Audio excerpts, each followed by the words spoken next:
remember when you first got into motorbikes? I've been first really took an interest in them.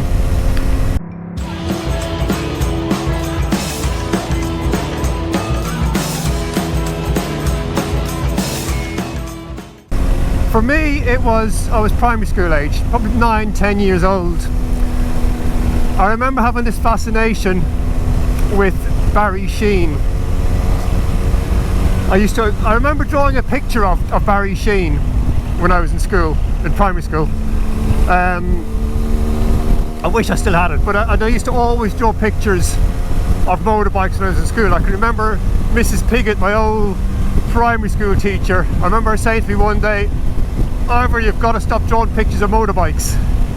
You need to draw something else."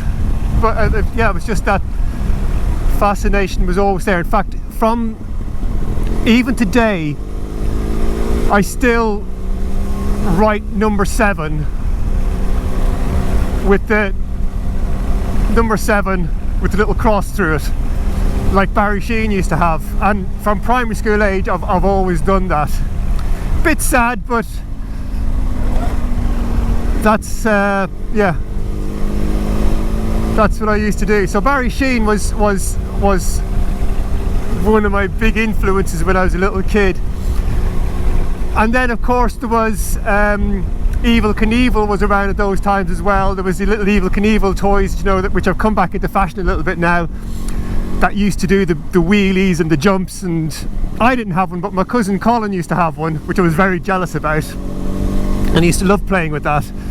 I remember seeing him doing some of his jumps, and the fascination of him was that the big thing was he'd broken every bone in his body at some stage, and he was still doing jumps, and he was a real icon of the 70s.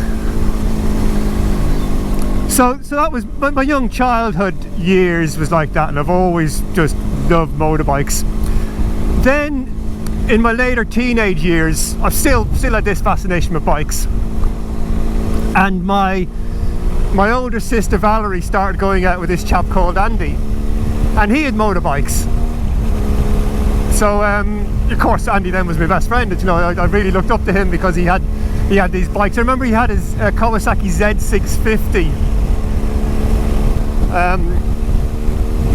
and then we'd always chat about bikes, and I'd always be really interested in his bikes. And I think he had a Yamaha XT 550, I seem to remember, something like that. I can't believe I've just listed some people, some bikers that have really influenced me, and there was Barry Sheene, Evel Knievel, and my brother-in-law Andy Farrell. Bloody hell. But then when I got to the age of where I could actually get a bike, when I was 18 or I was 17, I can't remember what it was, in Ireland, a car was completely out of the question in those days because the insurance was just absolutely ridiculous. So I'd managed to save enough money together to get an RS125 that was really old and really tatty as far as I remember, and the clutch didn't work on it. And I taught myself how to ride that bike, because at the time, I'd just left school and I'd moved to Dublin. I was working in a bar in Dublin, and I didn't have anyone there to show me how to ride. I didn't know any bikers. Andy, my brother-in-law, he lived in the town sort of 30 miles away, so I didn't really have anyone to show me how to ride. And I basically taught myself. I remember riding through Dublin once, and I was in 4th or 5th gear, whatever, and I was afraid to go down the gears because I thought it would go straight down into 1st gear and knock up the back wheel to do untold damage to the engine or whatever. That's how naive I was. And sometimes I can remember going down a road and realising I'm on the wrong side of the road. But yeah, I taught myself. But they were great years. And obviously then some of my other friends, then they got bikes as well, and there was all the usual sorts of shenanigans that goes on when you're when you're a youngster, that, you know, when you got your first bike, you're all trying to impress each other, and yeah, you always got silly. I had a couple of silly accidents then from basically just from fooling around, from doing silly stuff. I remember once trying to show off and doing a wheelie from a standing start, just dropped the clutch and give it the full beans, and I ended up sitting on my arse, and I think I had a DT125, I think it was on, and anyway the bike just sort of somersaulted out from underneath me, which was a touch embarrassing.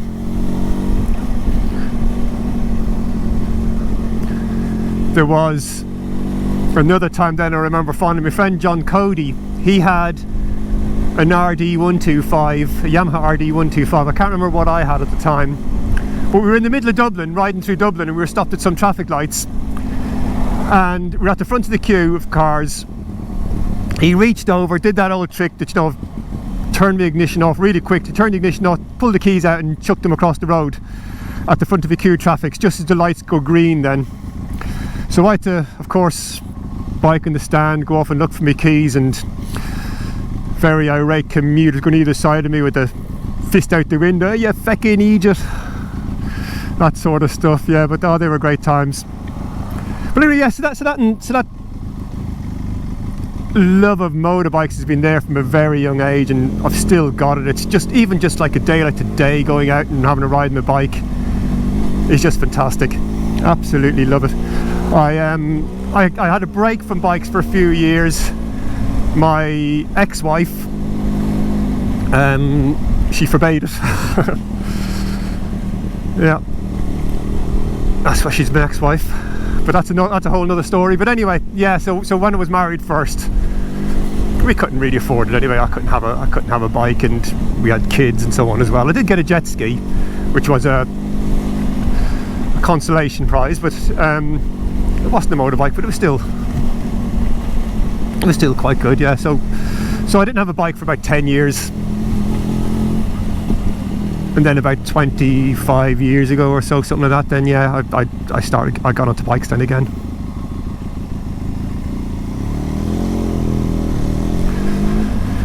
But in my younger years, biking was just fun. It was just great fun. But as I'm getting older, I sort of realise the amount of benefits biking has to offer.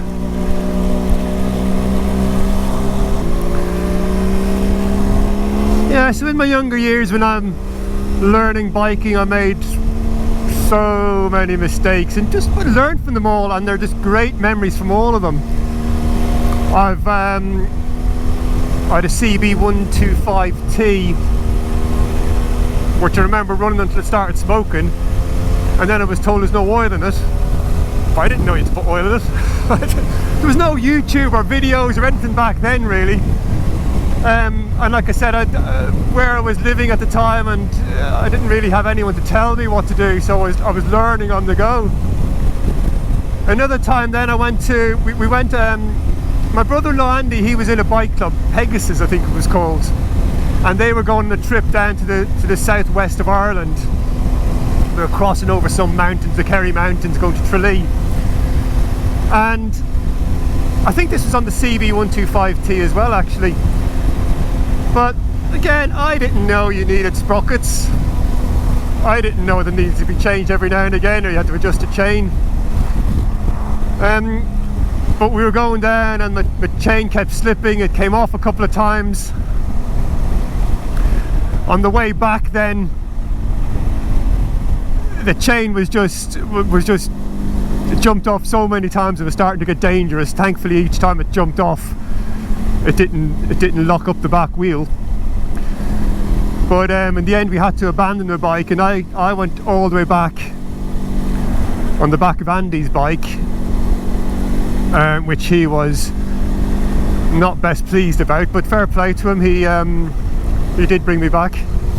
And all the other boys that were with us as well, that, you know, they were all, first of all, they were a bit annoyed because they had to go slower, because they had to go slower because to let a 125 keep up with them. But then they were annoyed as well because they had to keep stopping, because how did you let this gobshite come out with a back sprocket that had no teeth on it nearly? So, but yeah, that was another big learning experience. And then as the years go on, I get bigger and better bikes, start to do more projects with them, learn a lot more of maintenance and modifying and so on, and then go and do some tours and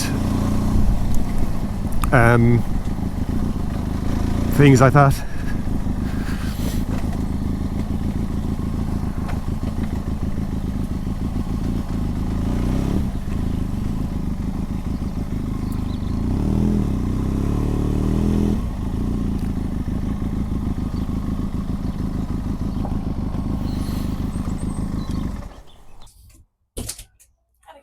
Just a tea, please, and I might have one of those. What are they? The caramel crunch. Caramel crunch, yeah, I'll have one of those as well. $5.85. Okay. Any milk in the tea? Yeah, just a little drop, please. There we go. Perfect, thanks very much. No worries. Cheers.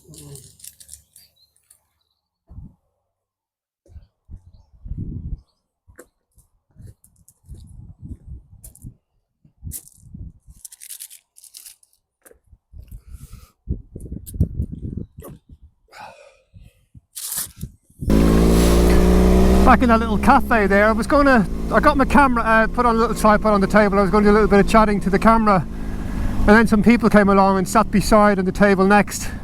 I was just too embarrassed to. I really need to get over myself, don't I? I should just ignore everybody and just crack on with it. But it's not that easy talking into a camera with a little tripod in front of you when there's people watching, especially strangers you don't know. It's yeah, it's just a bit weird. I've really got to sort it out. Anyway, getting back to my love of biking, and I think I'll probably speak for a lot of people with this. There's so many reasons why we love biking. One of the big things, certainly when I started biking first, apart from the obvious fun factor, was the costs as well. When I first got my provisional license in Ireland back in the late 80s, there was no way I could afford to insure a car, never mind buy one. So a motorbike was like the only viable alternative transport, really. So yeah, so insurance, tax, all that was so much more cheaper than a car. And even now, it still is cheap transport. It's not always cheap transport. Like, for example, what I'm riding at the moment, this Benelli 502, it's only a 500cc bike. Tax is, I think, about 100 quid a year, something like that. And insurance is very, very little. Fuel economy is excellent, much better than any car. So it's cheap to run. On the other hand, I've got a Ducati Multistrada as well. If you follow my channel, you'll know. And yeah, insurance is a lot more than that, tax is more, it uses a hell of a lot more fuel, and maintenance costs are more as well. Speaking of maintenance, another great thing about bikes, as opposed to cars, I'm going to go down here as well. I've never been down here. Let's have a look. As opposed to cars, it's much easier to do some maintenance on a motorbike. So for example, let's say changing the oil on a motorbike, drain plug underneath, change the filter, Bob's your uncle. On a car, you've got to take off all the under trays, probably jack it up, get under the car. It's yeah, it's not an easy thing to do. Well, if you got the right tools and you got the right garage, I suppose it's not too bad.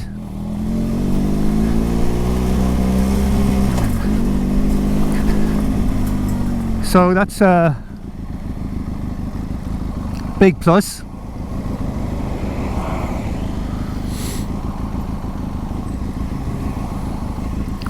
But what I'm finding in later years, the biggest advantage, the biggest thing I love about motorcycling,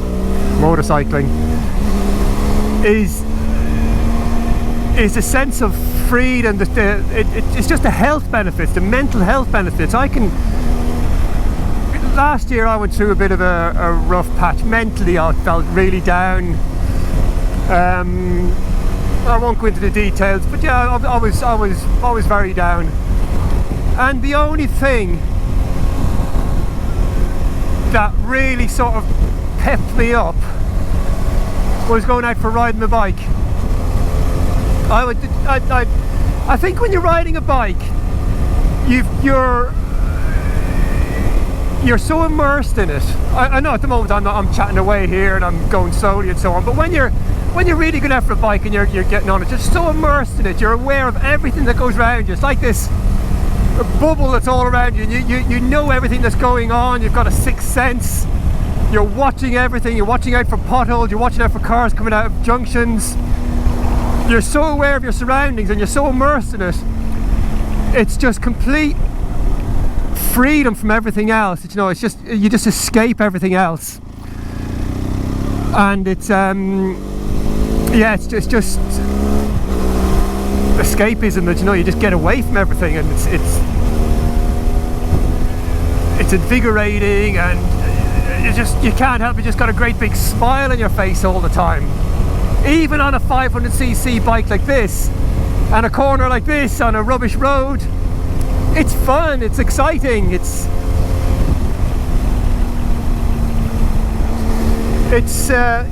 just great for the soul, therapy for the soul. And if you've never been on a bike or ridden a bike, it's probably hard to understand that. I'm sure other bikers will probably agree with me that they'll know where I'm coming from, but I think the health benefits are just enormous, and it's physical benefits as well. You're sitting here, it's not very physical, but you still are using all your muscles and your core muscles. When you're going around corners, you're using a lot of muscles, and and that's very good for you then as well. Your heart rate is up, that your heart's pumping, and it's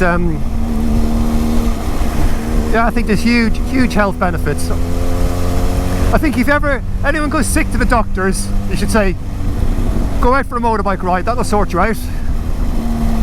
I'm telling you, probably will most of the time.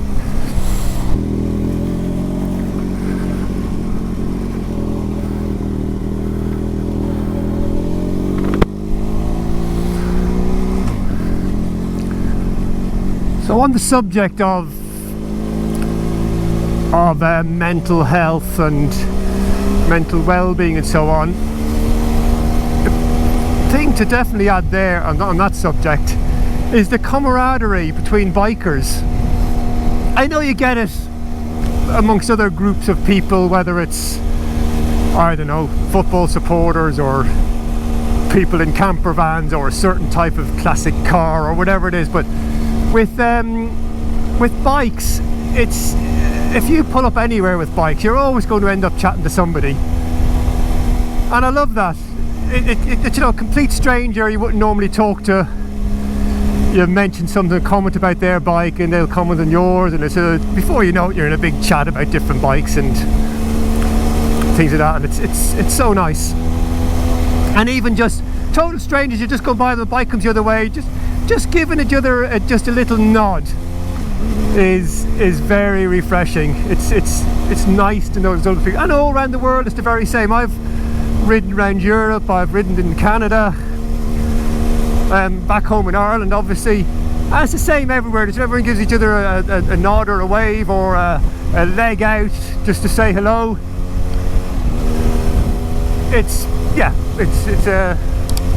a nice club to be in, put it that way. And if you're broken down the side of a road on your bike, I guarantee you a biker will stop and help you.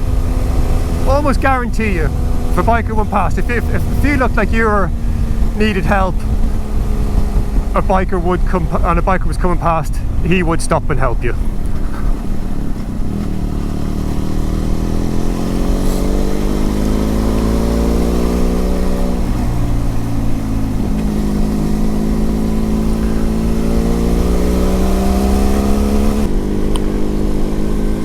And when you're on a bike, when you're in like driving through woods and things like this, you're just part of it. You're just at one with nature. You can smell it all.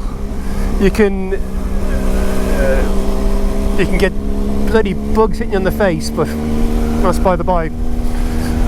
Yeah, you could smell it all. You can feel it. You're on a hot day. You can notice pockets of cold air or hot air as you go under trees and things like that. It's and you're all part of it. You see everything. You see so much more than when you're in a car. So when you're in a car, it's like when you're looking out the windows, it's like looking at a picture, looking at frames. Whereas when you're on a bike, it's just, you're part of it. It's all there. You're not just tunnel vision looking out through a window. Like your peripheral vision, you're seeing up to the top of the trees. You're seeing the road whizzing by below you. You don't get that feeling in a car.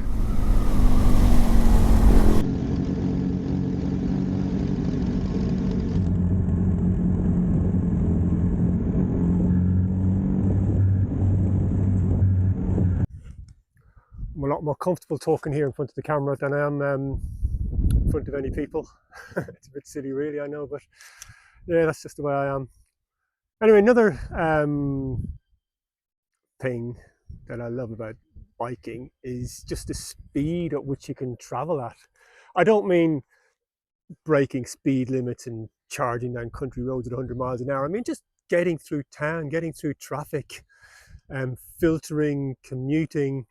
It's such ease when you go down a line of traffic, and you know if you were in your car you'd be sitting there for, might be only 2 or 3 minutes at a queue waiting for traffic lights. But just being able to just whiz past all of those is it's nice. It's a nice feeling.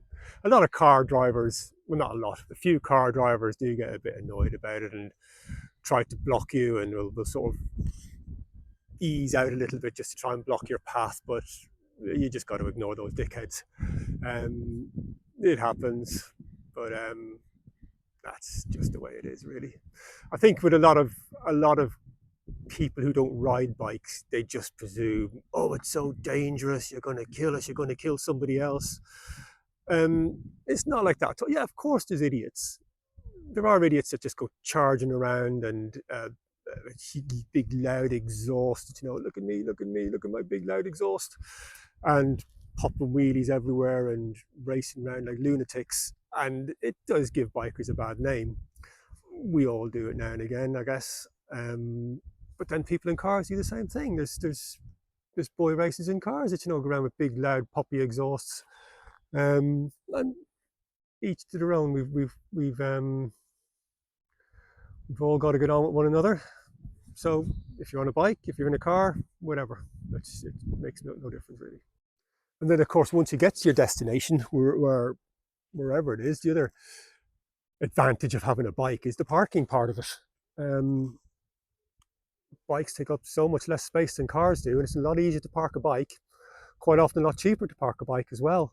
I'm quite fortunate in where I work. There's a space to park push bikes and motorbikes.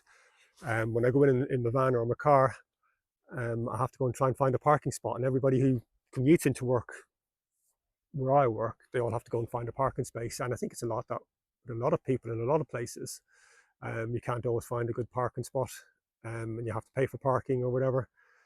But or even if you're just in around town or whatever, just nip into the shops or into town or something, it's so much easier just to park your bike than it is to park a car. Of course, another big reason or a big plus about motorcycling over car driving is just the impact on the environment. Bikes in general put out less pollutants than cars do. If a smoky old two-stroke scooter is ULEZ compliant, how good is a a bigger clean 4-stroke bike going to be? There's less parts to make them. There's less cost in transporting them around. So all in all, when you add up all the costs of manufacturing a bike, selling it on, transporting it around, actually using it, it's a lot more environmentally friendly than a car is. And it's a lot better for the roads as well. Like the state of the roads at the moment, there's holes everywhere, they're ripped to shreds. Motorbikes are lighter, so they won't damage roads like cars and bigger vehicles will. Can you imagine if everybody going into a big town all went on a motorbike or a scooter or something like that?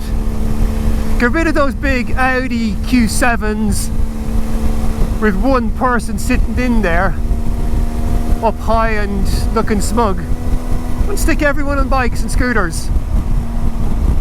Everyone will get round so much easier. There'd be less pollution, parking would be so much easier. If I was PM, that's what I'd do. Ban cars and only allowed everybody has to have a motorbike or a scooter. I think that's the way to go.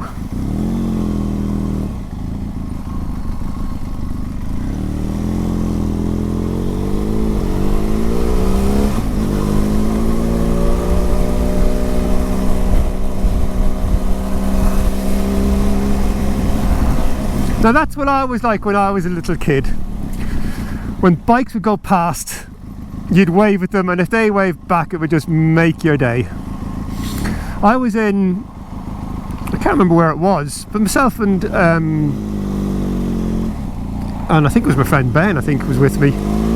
Wherever we were anyway, there was a couple of little kids, we were stopped somewhere, the engines were still running, and these kids were all excited, you know what, to come up and have a look at the bikes, and they were asking us to rev them. So I let one of the little kids rev the bike anyway, and you could just, the excitement on his face was something else. And I hope that excitement stays there like it did when I was a little kid, and you just as soon as you get old enough and you get your license, all you're thinking about is when you can get your first bike. And even from a young age, you're already making plans about what your first bike is going to be. I remember when I was younger, my dream bike was a Yamaha RD350. I thought, if I can get an RD350, I will just be made. Life won't get any better than that. And that was from such an early young age, I think, when they first came out. And I got to the point where, early 20s, I did get an RD350.